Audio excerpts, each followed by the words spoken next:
రెడ్లు అంటూ ఎందుకురా ఈ రెడ్లని ఆడిపోసుకుంటారు? రెడ్లంటే ఎవరనుకుంటున్నారా?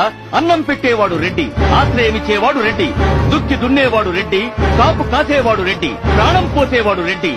నీ అంతటి వాడు లేడంటే ఏదైనా చేస్తాడురా ఈ రెడ్డి. అసలు చరిత్ర తెలుసా? మహారాష్ట్రలో, రాజస్థాన్ లో సుస్థిర పాలన అందించిన రాష్ట్రకూటులు, రాథోడులు, రట్టోళ్లు, రెడ్డోళ్లు వీళ్లంతా రెడ్డి రాజులే. కొండవీటి సామ్రాజ్యాన్ని స్థాపించిన ప్రోలయ వేమారెడ్డి సిపాయిల తిరుగుబాటుకు ముందే బ్రిటిష్ వాళ్లని చంపి స్వాతంత్ర్యం కోసం ప్రాణాలు అర్పించిన విప్లవ సింహం ఉయ్యాలవాడ నరసింహారెడ్డి ఈ రెడ్డి రాజుల వంశస్థులేరా?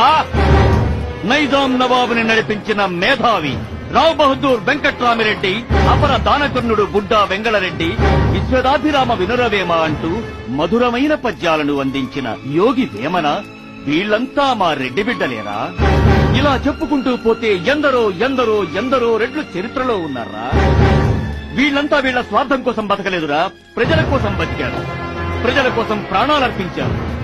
ఆ రెడ్ల వంశంలో పుట్టిన నేను, ఆ అంశరక్తాన్ని పంచుకుని పుట్టిన నేను రాయలసీమ ప్రజల ఆకలి తీర్చడానికి ధాన్యం పంపానురా. ఇప్పుడు